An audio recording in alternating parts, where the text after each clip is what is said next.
Hi friends, ಎಲ್ಲರೂ ಹೇಗಿದ್ದೀರಾ? ನಾನು ನಿಮ್ಮ Jayalakshmi Umesh. Welcome back my YouTube channel Jayalakshmi Umesh Kannada blogs. ಇವತ್ತಿನ ರೆಸಿಪಿ ನಾಟಿ ಸ್ಟೈಲ್ ಚಿಕನ್ ಗ್ರೇವಿ. ಯಾವ ರೀತಿ ಮಾಡೋದು ನೋಡೋಣ ಬನ್ನಿ ಸ್ನೇಹಿತರೆ. ಮೊದಲಿಗೆ ಅರ್ಧ kg ಚಿಕನನ್ನು ನೀಟಾಗಿ ತೊಳೆದು ಎತ್ತಿಟ್ಕೊಂಡಿದ್ದೀನಿ.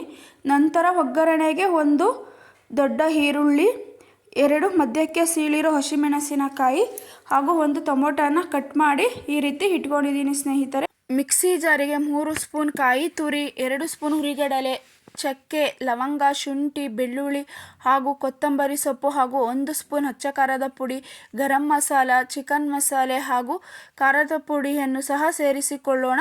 ನಂತರ ಸ್ವಲ್ಪ ಅಗತ್ಯ ಇರುವಷ್ಟು ನೀರನ್ನು ಸಹ ಸೇರಿಸಿ ನುಣ್ಣಗೆ ರುಬ್ಬಿಕೊಳ್ಳೋಣ. ನಂತರ ಒಲೆಯ ಮೇಲೆ ಬಾಣಲೆಯನ್ನು ಇಟ್ಟು ಬಾಣಲೆಗೆ 3 ಸ್ಪೂನ್ ಎಣ್ಣೆ ಹಾಕಿ ಎಣ್ಣೆ ಬಿಸಿಯಾದ ನಂತರ ಈರುಳ್ಳಿ, ಹಸಿಮೆಣಸಿನಕಾಯಿಯನ್ನು ಹಾಕಿ ಫ್ರೈ ಮಾಡಿಕೊಳ್ಳೋಣ. ಫ್ರೈ ಆದ ನಂತರ ಟೊಮೊಟೊವನ್ನು ಸಹ ಸೇರಿಸಿಕೊಳ್ಳೋಣ. ಈ ರೀತಿ ಒಮ್ಮೆ ಟೊಮೊಟೊ ಮೆತ್ತಗಾದ ನಂತರ ತೊಳೆದಂಥ ಚಿಕನನ್ನು ಸಹ ಸೇರಿಸಿಕೊಳ್ಳೋಣ. ಈ ರೀತಿ ಒಮ್ಮೆ ಎಲ್ಲ ಚಿಕನನ್ನು ಸೇರಿಸಿ 1/4 ಸ್ಪೂನ್ ಅರಿಶಿಣವನ್ನು ಸಹ ಸೇರಿಸಿಕೊಳ್ಳೋಣ.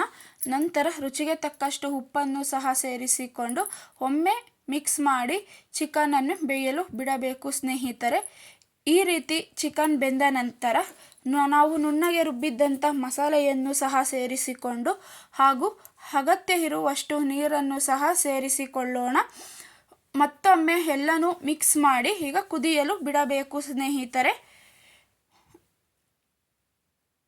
ನೋಡಿ, ಈ ರೀತಿ ಕುದ್ದ ನಂತರ ಚಿಕನ್ನಿಗೆ ನಾವು ಹಾಕಿದ್ದಂಥ ಮಸಾಲೆ ಪದಾರ್ಥಗಳೆಲ್ಲ ಹಿಡಿಬೇಕು ಸ್ನೇಹಿತರೆ. ಈ ರೀತಿ ಕುದಿಬೇಕು. ನೋಡಿ, ಈ ರೀತಿ ಚೆನ್ನಾಗಿ ಚಿಕನ್ ಗ್ರೇವಿ ಕುದ್ದ ನಂತರ ಸಣ್ಣಗೆ ಹೆಚ್ಚಿಟ್ಟಂಥ ಕೊತ್ತಂಬರಿ ಸೊಪ್ಪು ಹಾಕಿದರ ಮೇಲೆ ನಮ್ಮ ನಾಟಿ ಸ್ಟೈಲ್ ಚಿಕನ್ ಗ್ರೇವಿ ರೆಡಿಯಾಗಿದೆ ಸ್ನೇಹಿತರೆ.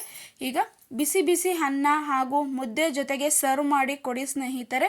ನೀವು ಒಮ್ಮೆ ಈ ರೀತಿ ಚಿಕನ್ ಗ್ರೇವಿಯನ್ನು ಟ್ರೈ ಮಾಡಿ ಸ್ನೇಹಿತರೆ. ಟ್ರೈ ಮಾಡಿ ಕಮೆಂಟ್ ಬಾಕ್ಸಿನಲ್ಲಿ ಹೇಗಿದೆ ಟೇಸ್ಟ್ ಎಂದು ಕಮೆಂಟ್ ಮಾಡಿ ಸ್ನೇಹಿತರೆ. ಹಾಗೂ ನನ್ನ ಚಾನಲ್ನ ಲೈಕ್ ಮಾಡಿ, ಶೇರ್ ಮಾಡಿ, ಸಬ್ಸ್ಕ್ರೈಬ್ ಆಗಿ ಸ್ನೇಹಿತರೆ. Thank you for watching friend.